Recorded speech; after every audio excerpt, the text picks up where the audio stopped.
nombre es Paola y en este video vamos a hablar de la cantidad de movimiento, del impulso y del centro de masa. Bueno, la cantidad de movimiento lineal o momento se define como el producto de la masa de un objeto por su velocidad.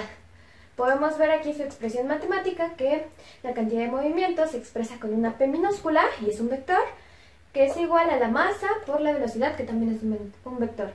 Cabe mencionar que el vector de la cantidad de movimiento y el vector de la velocidad son paralelos entre sí y van en la misma dirección. Bueno, teniendo esta fórmula, si nosotros aplicamos una derivada con respecto al tiempo, tendremos la derivada de P con respecto al tiempo va a ser igual a la derivada con respecto al tiempo, la derivada de la masa por la velocidad con respecto al tiempo. Y si nosotros hacemos esto, nos va a quedar que la derivada de P con respecto al tiempo va a ser igual a la masa por la derivada de la velocidad con respecto al tiempo más la velocidad con la derivada de la masa con respecto al tiempo. Como la masa no cambia respecto al tiempo, podemos decir que esto va a ser 0. Entonces, lo único que nos va a quedar sería que la derivada de la cantidad de movimiento con respecto al tiempo va a ser igual a la masa por la derivada de la velocidad con respecto al tiempo, pero recordamos que esto va a ser igual, esto es igual a la aceleración. Entonces nos va a quedar que va a ser igual a la masa por la aceleración. Y si recordamos la segunda ley de Newton, tenemos que la fuerza es igual a la masa por la aceleración. Entonces tendremos que la derivada de la cantidad de movimiento con respecto al tiempo va a ser igual a la sumatoria de fuerzas externas. Ya que obtuvimos otra ecuación para la cantidad de movimiento, nosotros también podemos integrar la fuerza con respecto al tiempo. Va a ser el tiempo final y acá va a estar el tiempo inicial. Si nosotros cambiamos esto por la ecuación que ya teníamos, va a ser a la integral con respecto al tiempo de la cantidad de movimiento entre el tiempo. Entonces, esto nos va a dar solo la integral de la cantidad de movimiento evaluada desde el tiempo final al tiempo inicial. Lo que esto sería igual a P final menos P inicial. Esto es igual a una variación en la cantidad de movimiento. Bueno, entonces, teniendo claro esto, podemos pasar al concepto de impulso. Impulso se define como la integral de la fuerza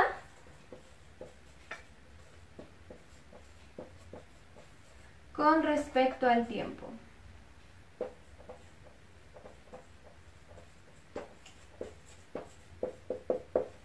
Lo que es lo mismo que poner la integral del tiempo final al tiempo inicial de la fuerza con respecto al tiempo. Pero como nosotros y esto va a ser igual al impulso.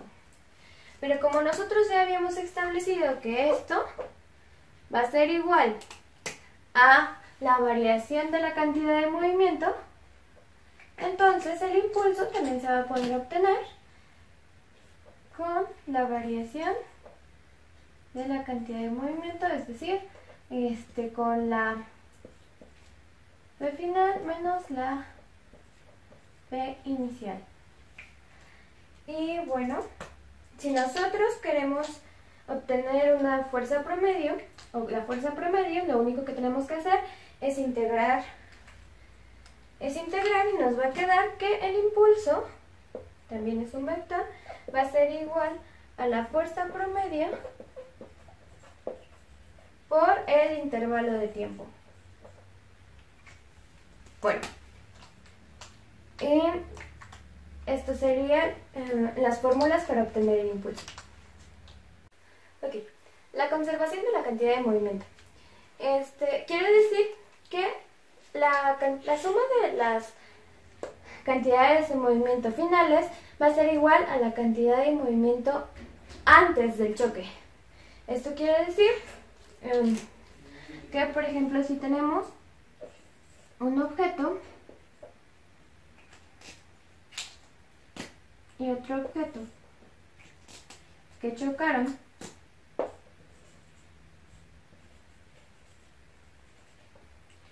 con una cantidad de movimiento inicial 1 y con una cantidad de movimiento inicial 2, van a tener la misma cantidad de movimiento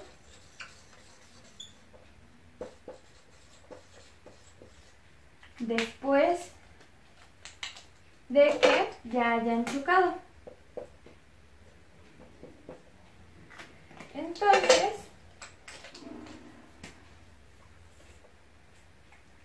puede que cambien de dirección, pero van a tener la misma cantidad de movimiento. Esto solo se va a cumplir si la sumatoria de fuerzas neta es igual a 0.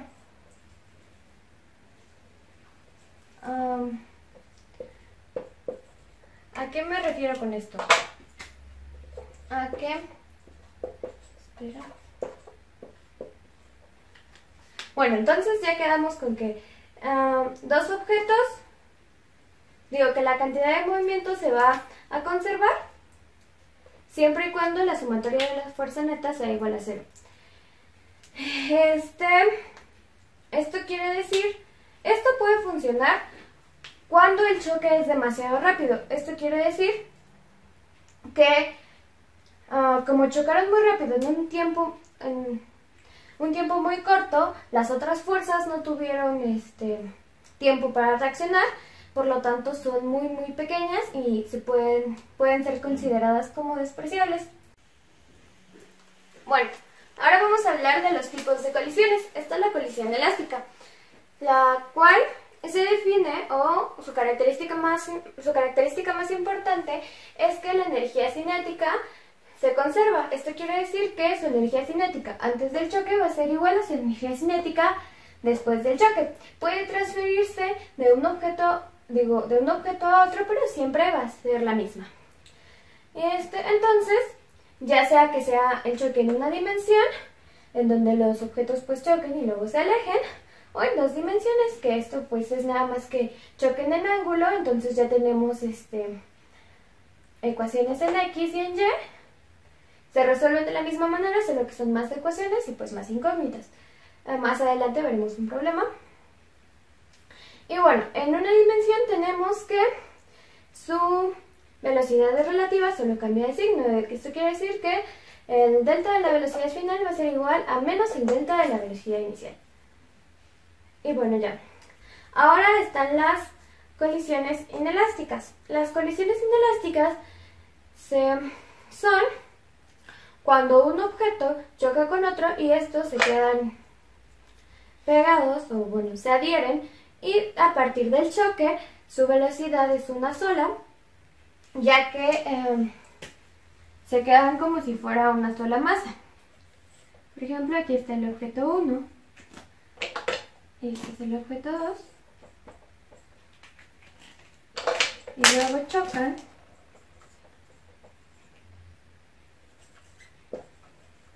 Y después del choque, estos dos se quedan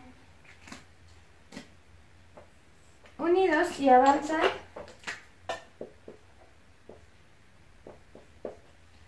con la misma velocidad. Bueno, también otra característica de los choques inelásticos es cuando, bueno, entonces una parte de la energía cinética se va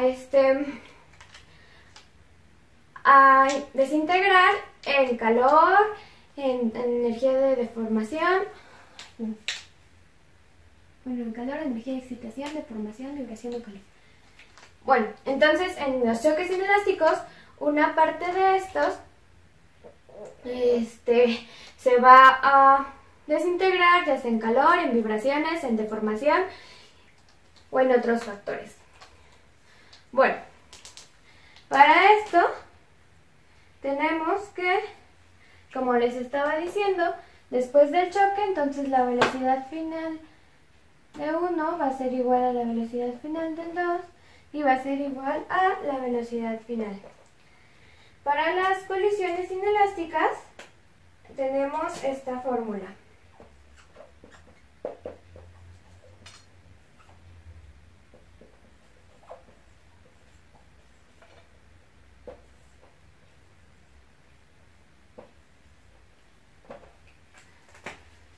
Y bueno, un ejemplo de una colisión inelástica va a ser cuando dos coches choquen y después del choque estos no se separan, sino se quedan pues juntos y así van avanzando pues hasta que su velocidad va a ser igual a 0.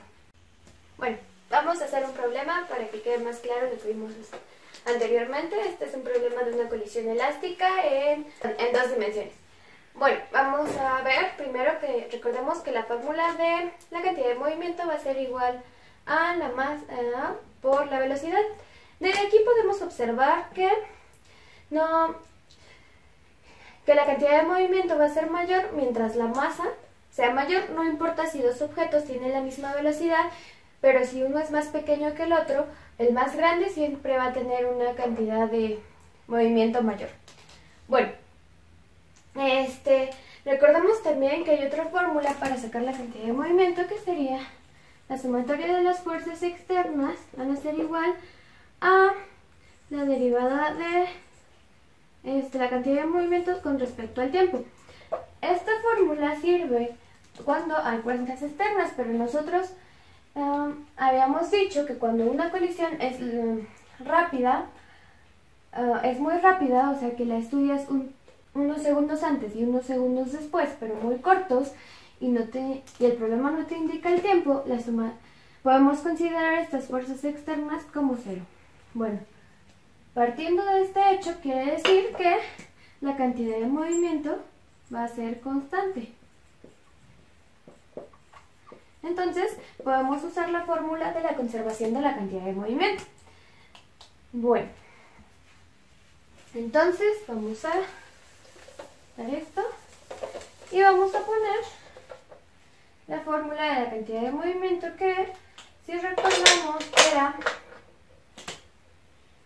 que la cantidad de movimiento 1 más la cantidad de movimiento inicial 2 va a ser igual a la cantidad de movimiento final 1 más la cantidad de movimiento final 2. Bueno, entonces, viéndolo en nuestro problema, bueno, el problema dice lo siguiente. Hay una masa 1 moviéndose a una velocidad inicial de 5 metros sobre segundo. Y hay otra masa, otro objeto con la misma masa que está en reposo. Esta masa se está moviendo, este objeto se está moviendo hacia el segundo, entonces va a ocurrir una colisión elástica. Como pegaron en ángulo, la masa, el objeto 1 quedó en esta dirección con un ángulo de 30 grados y nos dan su velocidad final, que es de 4.33 metros sobre segundo. Y ahora el segundo objeto salió disparado con un ángulo que no conocemos y con una velocidad final que tampoco conocemos. Entonces, esta es lo que nos pide calcular el problema. Bueno, entonces para esto vamos a obtener el momento de cada uno. Entonces, el momento del objeto 1 antes del choque va a ser igual a la masa por la velocidad 1, por la velocidad inicial, que va a ser pues los 5 metros sobre segundo. Luego, más el momento 2, pero como podemos ver, el segundo objeto no se está moviendo, entonces igual va a ser a la masa, pero su velocidad inicial es 0, por lo tanto esto es 0. Y bueno, ahora nos queda que va a ser igual a el momento final del objeto 1, que va a ser igual a la masa por la velocidad final. Estos son vectores. Entonces, que es 4.3 metros sobre segundo, más el momento de la masa 2, que ahora sí se está moviendo, entonces va a ser la masa sobre,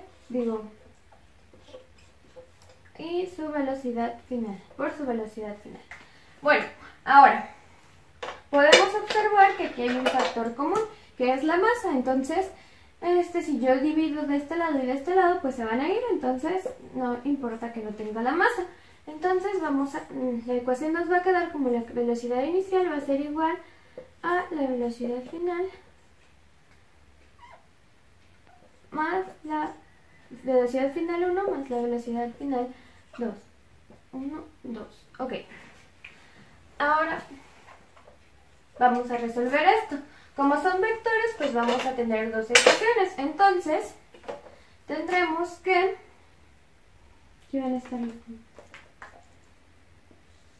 que la velocidad inicial en X tiene 5 y se está moviendo en el eje de las X, entonces no tiene velocidad en Y. La velocidad final 1 si tiene en X en Y, que va a ser igual a 4.33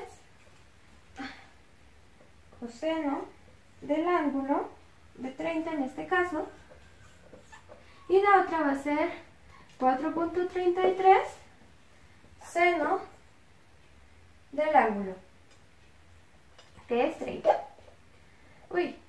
Seno de 30. Bueno, ahora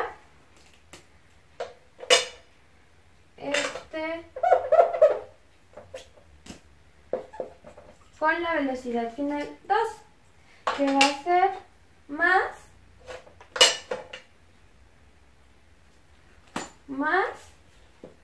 la velocidad final 2 por el coseno del ángulo y la velocidad final 2 por el seno del ángulo.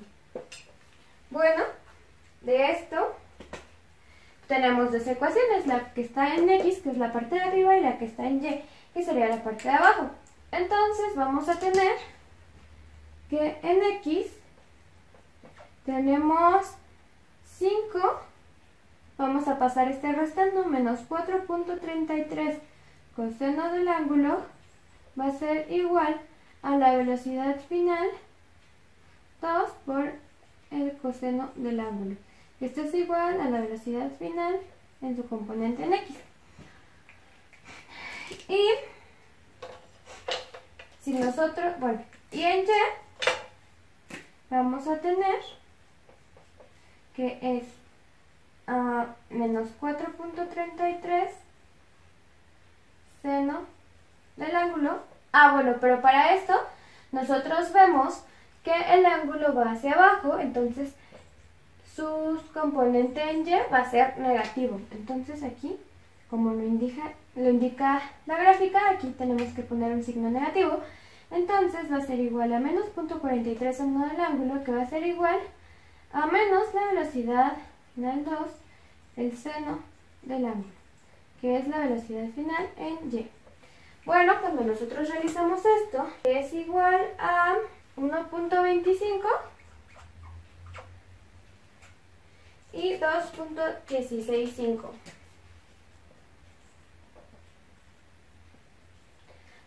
Sin embargo, solo son, esta sería la coordenada de x, esta sería la coordenada. Digo, todavía faltaría multiplicarlo por, dividirlo. Sin embargo, la dejamos expresado así para que nosotros, con estos valores, si nos damos cuenta, es coseno, es seno y coseno. Entonces, nosotros podemos aplicar la función tangente de esta manera.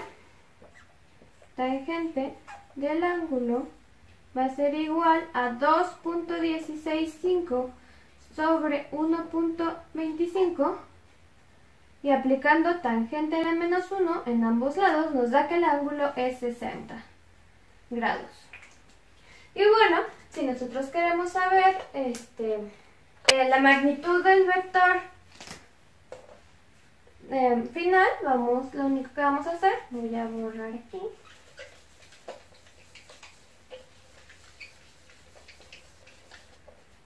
Va a ser la magnitud del vector, va a ser igual a la raíz de la suma de sus cuadrados. Entonces va a ser 2.165 al cuadrado más 1.25 al cuadrado.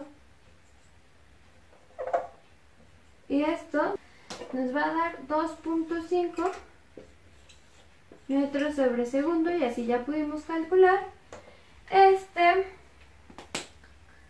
la velocidad de este problema. Bueno, podemos escribirlo en coordenadas polares, que sería 2.5,60, o en coordenadas rectangulares, que sería 2.165,125, que sería su coordenada en X y su coordenada en Y. Y bueno, así se resuelve este problema. Bueno, en el problema 2 va a tratar del impulso, que a diferencia del problema anterior, pues en este sí tenemos una fuerza externa que actúa, o bueno, si vamos a considerarla, pues porque pues nos están, pues para el impulso es ya habíamos visto que es la sumatoria de las fuerzas externas, que va a ser igual al cambio pues en el momento con respecto al tiempo. Entonces, en este caso sí vamos a ocupar esta fórmula, y tenemos que son dos pelotas, la pelota A y la pelota B, la pelota A con masa de 10 kilogramos y la B con masa de 40 kilogramos. Están diciendo que ambas parten del reposo y con una fuerza de 20 newtons, y que van a avanzar una distancia de 5 metros. Quieren saber cuál de las dos va a tener un impulso mayor. Bueno, nosotros de aquí podemos deducir por la ley de Newton que ambas van a tener velocidades diferentes, o sea que la ley de Newton es fuerza igual a masa por aceleración, entonces pues la masa cambia. Entonces, nosotros ya teníamos esta ecuación. Nosotros habíamos dicho la derivada de P con respecto al tiempo es lo mismo que poner la derivada de P desde la cantidad de movimiento inicial hasta la cantidad de movimiento final, que va a ser igual a el tiempo inicial y el tiempo final acá, la sumatoria de fuerzas externas. La sumatoria de fuerzas externas, que va a ser la integral de la sumatoria de fuerzas externas con respecto al tiempo inicial y el tiempo final. Esto también nos decíamos que era igual al impulso. Lo podíamos ver de otra manera en esto, diciendo que es un cambio de la cantidad de movimiento. Y esto lo podíamos ver como las fuerzas. Bueno, y el cambio de la cantidad de movimiento, pues decíamos que era P final menos P inicial. Y también habíamos dicho que esto lo podíamos ver como las fuerzas por la delta del tiempo. Y también, y bueno, así va a quedar nuestra ecuación. Y ahora vamos a aplicarla acá. Como ambos parten del reposo, quiere decir que su velocidad inicial es igual a 0. Y como el momento es igual a masa por velocidad, entonces no tienen momento inicial. Entonces esto va a ser 0. Pero ahora, entonces nos va a quedar que la fuerza por el intervalo de tiempo va a ser igual a la masa por la velocidad final. Y bueno, nosotros podemos sacar la velocidad final utilizando una fórmula, que es la velocidad final menos la velocidad inicial va a ser igual a 2 veces la aceleración por la distancia. Bueno, ambos, velocidad final e inicial al cuadrado. Y bueno, de aquí volvemos a decir que ambos parten del reposo, entonces la velocidad inicial es 0. Y despejando nos queda que la velocidad final va a ser igual a la raíz de 2 veces la aceleración por la distancia. Bueno, ahora vamos a calcular esto para las dos pelotas. Entonces recordemos que esto es impulso. Y bueno, vamos a hacer esto para ambas. Vamos a decir que el momento final va a ser igual a la masa por la velocidad final, que ya dijimos que era la raíz de 2 veces la aceleración por la distancia.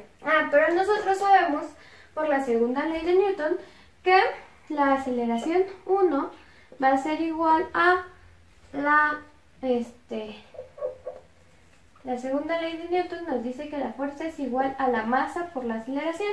Entonces la aceleración va a ser igual a la fuerza sobre la masa. Entonces sabemos que la aceleración 1 va a ser igual a 20 sobre la masa 1, que va a ser 10, es igual a 2.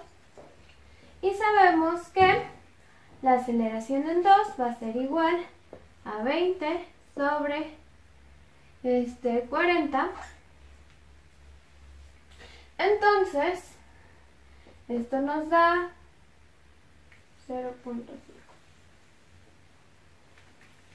Bueno, entonces vamos a cambiar eso aquí. Vamos a hacer la raíz más grande, entonces va a ser igual a 2 veces la fuerza sobre la masa A por la distancia.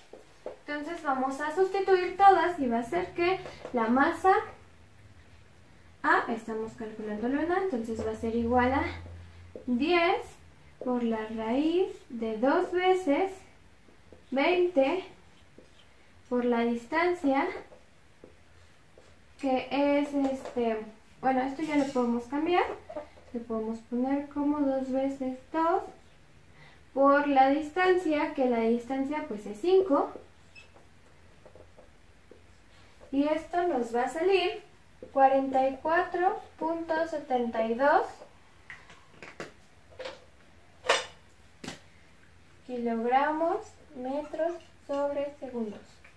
Y bueno, para la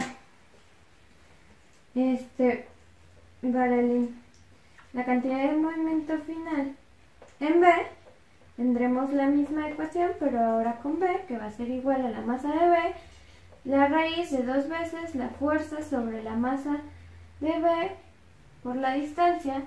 Esto va a ser igual a 40 por la raíz de 2 veces 0.5 por 5. Nos va a dar igual a 89.44 kilogramos metros sobre segundo. Podemos ver que la cantidad de movimiento mayor la tiene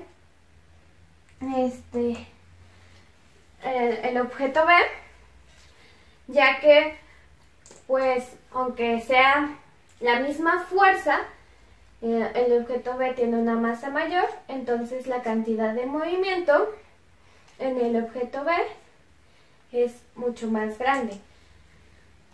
Bueno, así se resolvería el segundo problema. Bueno, el problema 3 es de centro de masa, pero para eso tenemos que definir el concepto.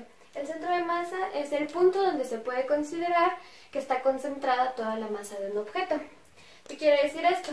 Cuando nosotros decíamos que un objeto está en x igual a 0, no quiere decir que todo el carro que todo esto valiera x igual a 0, sino que su centro de masa estaba posicionado en x igual a 0. Y cuando se movía a x igual a 5, su centro de masa se posicionaba en x igual a 5. Para eso nos sirve. Nosotros podemos ver el centro de masa. Podemos tener un objeto regular, no nos importa la forma. Y podemos decir que aquí está su centro de masa. Entonces, el vector de su centro de masa, aquí va a estar el origen. Aquí va a estar el origen. El vector de su centro de masa se representa por una R. Y así. El vector tiene una componente en X y una componente en Y. Pero bueno. Este vector que se representa con una R tiene su ecuación y es igual a 1 sobre la masa total del sistema por la sumatoria de la masa de las masas por los momentos parciales del sistema. Ahí está. Bueno, ¿qué quiere decir esto? Nosotros podemos dividir este objeto en pequeños cachitos. Y nosotros vamos a estudiar estos cachitos. Por ejemplo, vamos a estudiar este que está aquí. Este tiene un vector que es r.i y su masa es m.i. Entonces, este vector que está aquí, entonces tiene una masa mi y el vector es r,i. Si nosotros estudiamos todos estos cachitos, podemos calcular o observar dónde está concentrada la masa de este objeto. Entonces, la sumatoria de todos estos nos va a dar más o menos en dónde está agrupada la masa. Bueno, esto lo podemos ver de otra manera. Si nosotros derivamos esta ecuación,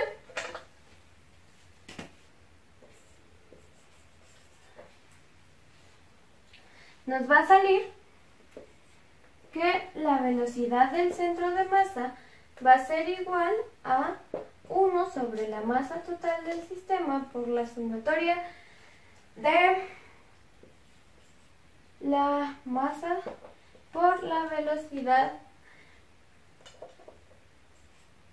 Y si podemos ver, nosotros podemos comparar esto con las fórmulas que ya habíamos visto, que es la de la cantidad de movimiento, que es masa por velocidad. Entonces esto es igual a la cantidad de movimiento total. Entonces, nosotros podemos escribir que que la velocidad del centro de masa va a ser igual a 1 sobre la masa total por la cantidad de movimiento total. Pero también nosotros podemos decir que de esta, nosotros sabíamos que la diferencia, la derivada de la cantidad de movimiento con respecto al tiempo es igual a la sumatoria de las fuerzas externas. Ok, entonces nosotros agarrando esto, la sumatoria de fuerzas externas va a ser igual a la derivada con respecto al tiempo de la masa por la velocidad. Haciendo esto nos va a salir que es igual a la masa total del sistema, total, por la aceleración del centro de masa. Y esta es la ecuación, que sería que las fuerzas, la sumatoria de fuerzas totales externas va a ser igual a la masa total por la aceleración del centro de masa. Y bueno, el centro de masa nos sirve particularmente para calcular el movimiento de un sistema, no respecto al objeto como tal, sino como respecto a su centro de masa. Un ejemplo muy claro de esto es cuando nosotros lanzamos un martillo. El martillo, por su forma, tiene más peso en la parte donde tiene el cabezal. Entonces,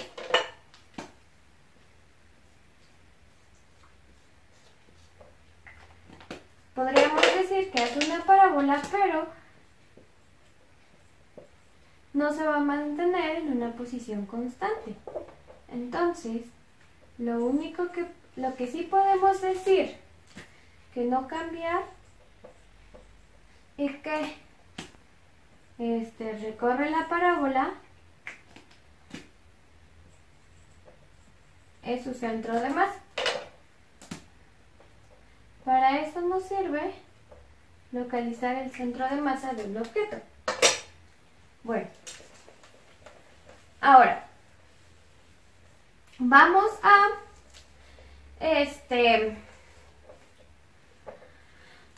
realizar el siguiente problema. Bueno, ahora sí vamos a resolver el problema 3 del centro de masa. El problema nos dice que este es un sistema. En el sistema está la masa 1 con 2 kilogramos, la masa 2 con 3 kilogramos y la masa 3 con 4 kilogramos. En este sistema conocemos las coordenadas del centro de masa, que es L sobre 4, menos L sobre 5. Y conocemos las coordenadas de la masa 2 y de la masa 3. Sin embargo, nos piden sacar las coordenadas de la masa 1. Bueno, para esto recordamos que tenemos la siguiente ecuación, que era la sumatoria de la fuerza externa era igual a la masa total del sistema por la aceleración del sistema. Bueno, pero también teníamos que esto era igual que el centro de masa era igual a 1 sobre la masa total multiplicado por la masa y por el vector de ubicación. Bueno, entonces vamos a... esta es la masa total. Vamos a realizar esto. Primero vamos a obtener la masa total. La masa total, en pues la obtenemos sumando todos, que sería 4 más 3 más 2. Eso nos da un total de 9 kilogramos. 9 kilogramos. Ok, bueno. Entonces vamos a despejar en esta ecuación. Nosotros tenemos que el centro de masa, tenemos valores en X y en Y para el centro de masa. Entonces vamos a ponerlo porque es un vector. Entonces vamos a ponerlo así. En X. En X tenemos que el centro de masa vale L cuartos, entonces va a ser L cuartos sobre 1 sobre la masa total, que dijimos que era 9, por la sumatoria de cada uno. Entonces va a ser la masa 1 por su coordenada en X. Entonces va a ser igual, primero es la masa 1, que es 2 kilogramos, por su coordenada en X, no la sabemos, más la masa 2, que es 3 kilogramos, por su coordenada, que es L. La masa 3, que tiene coordenadas, como tiene coordenada en X igual a 0, entonces lo que vamos a hacer pues esto va a valer 0, entonces va a ser 4 por 0, pues nos va a dar 0. Entonces esto es igual a 0. Nosotros, cuando despejamos, obtenemos que 9 cuartos de L, pasando esto multiplicando, 9 cuartos de L va a ser igual bueno, ya que pasamos multiplicando, vamos a pasar que está sumando, lo pasamos restando. 9 cuartos de L menos 3L nos va a dar igual a 2 veces X, entonces 2 lo vamos a pasar dividiendo.